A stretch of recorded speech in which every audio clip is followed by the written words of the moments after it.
Kita masukkan ke tabelnya dulu ya.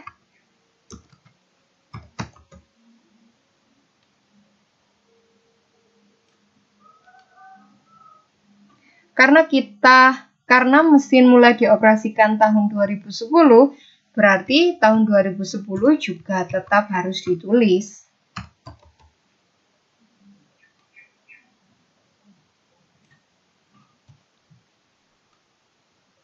Nah, seperti ini. Kemudian perhitungan beban penyusutan tahun 2010 kan sudah kita hitung tadi ya. Langsung saja kita kopikan ke sini. Beban penyusutannya tadi berapa? Hasilnya? Ya, 25 juta.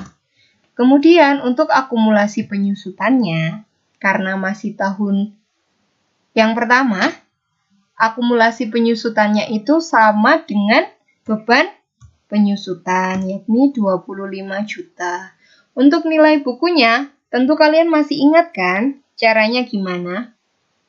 Ya, benar sekali. Berarti nilai buku tahun 2010 itu dari 315 juta atau harga perolehan dikurangi dengan beban penyusutan tahun 2010. Hasilnya 290 juta ya. Nah, untuk menghitung penyusutan tahun 2011 berarti kan tahun pertama ya Mas Yan.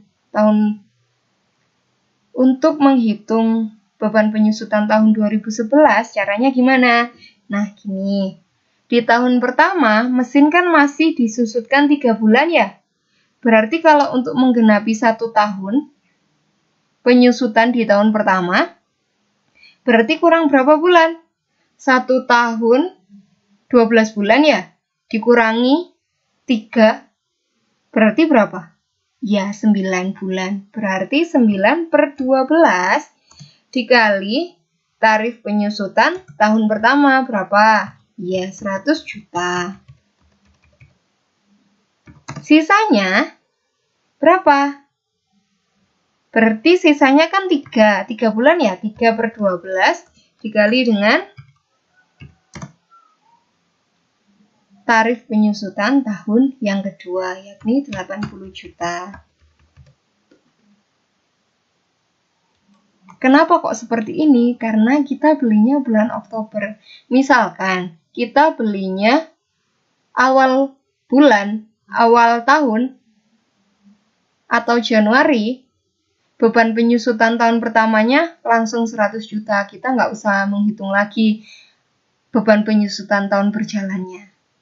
Karena kita belinya Oktober atau mesin mulai dioperasikan bulan Oktober, jadi kita harus menghitung beban penyusutan tahun berjalan seperti ini. Berarti berapa hasilnya? Ya, 95 juta.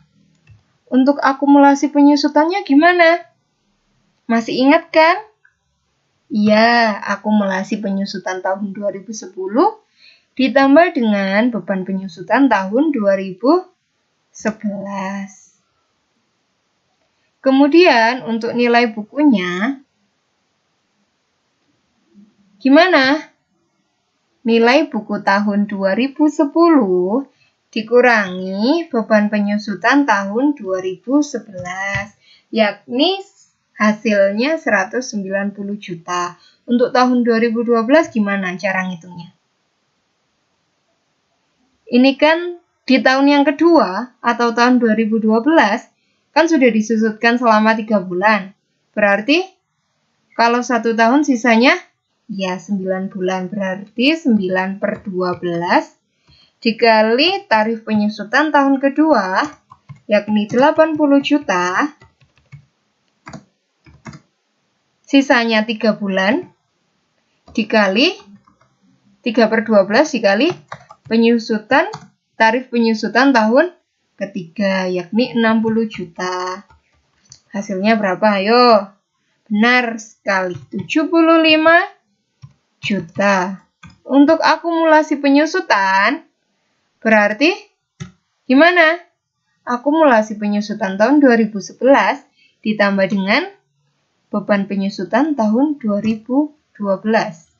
Nilai bukunya juga sama. Nilai buku tahun 2011 dikurangi dengan beban penyusutan tahun 2012. Untuk tahun 2013,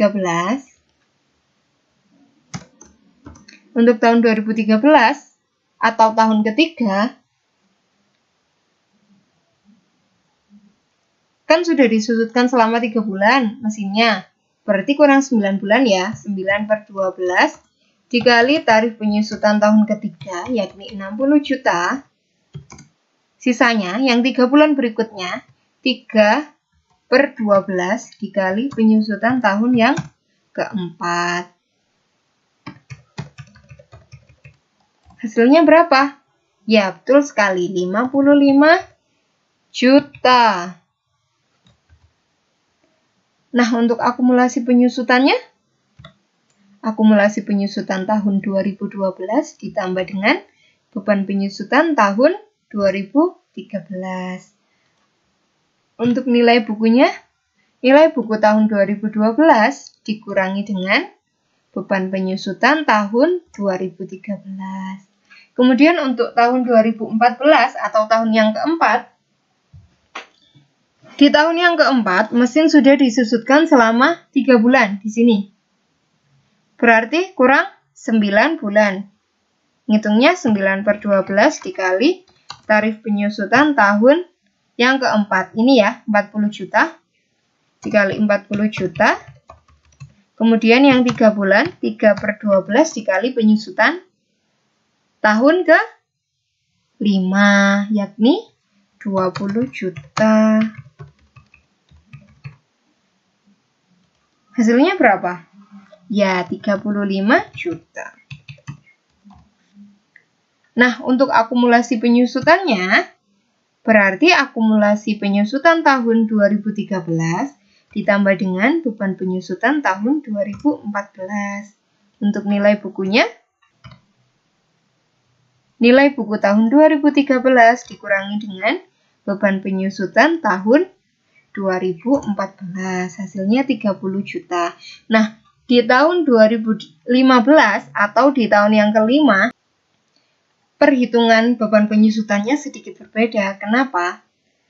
Karena jika mesin ditaksir dapat digunakan selama 5 tahun, berarti kan kita harus menghitung penyusutan selama 5 tahun. Sedangkan dari tahun 2010 sampai tahun 2014, kita sudah menghitung penyusutan selama berapa tahun berarti? 1, 2, 3, 4. 4 tahun lebih 3 bulan. Ya kan? Kalau untuk menggenapi 5 tahun, berarti berapa? Berarti kan 5 tahun dikurangi 4 tahun.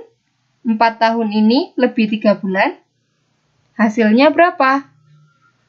Sisanya yakni 9 bulan. Berarti 9/12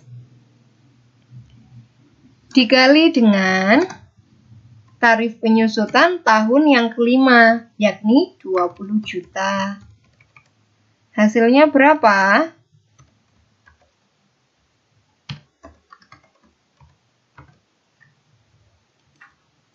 Hasilnya 15 juta. Untuk akumulasi penyusutannya berapa?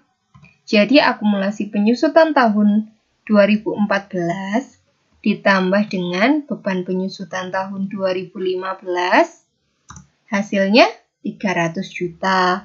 Kemudian untuk nilai buku tahun 2015, caranya gimana? Ya, nilai buku tahun 2014 dikurangi dengan beban penyusutan tahun 2015. Hasilnya 15 juta. Nah, setelah kita membuat tabel penyusutan tahun berjalan, langkah selanjutnya untuk mengecek apakah tabel yang sudah kita buat ini benar atau salah, itu ada 2 caranya. Yang pertama, kita lihat nilai buku tahun 2015 ini. nilai buku tahun 2015 harus sama dengan nilai residu, yakni 15 juta. Sama ya? Nah, cara yang kedua, yakni beban penyusutan tahun 2015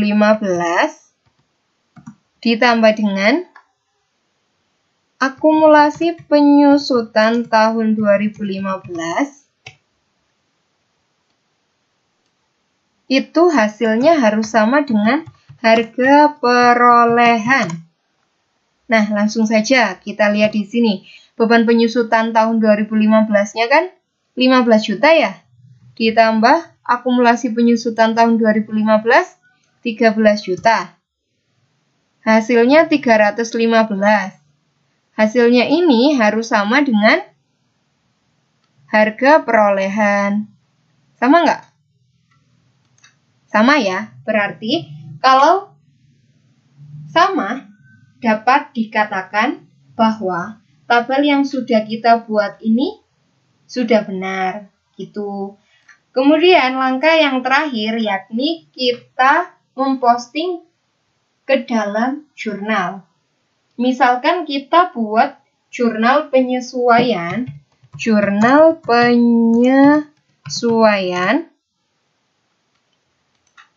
tanggal 31 Desember 2010. Jurnalnya gimana? Ayo. Gimana? Beban penyusutan mesin. Beban penyusutan mesin. Nominalnya berapa? Nominalnya kita lihat di beban penyusutan tahun 2010, yakni 25 juta. Nah, untuk sisi kreditnya akunnya apa? Ya, akumulasi penyusutan mesin. Nilainya 25 juta. Akumulasi penyusutan mesin merupakan akun kontra dari mesin itu sendiri. Kalau misalkan kita buat jurnal penyesuaiannya tahun 2011, berarti gimana? 31 Desember tahun 2011, beban penyusutan mesin berapa? Kita lihat di tahun 2012, kita melihatnya di tahun 2011 juga. Beban penyusutan tahun 2011 yakni 95 juta ya. Jadi 95 juta. Sisi kreditnya sama. Akumulasi penyusutan mesin. Nominalnya sama 95 juta. Seperti itu ya.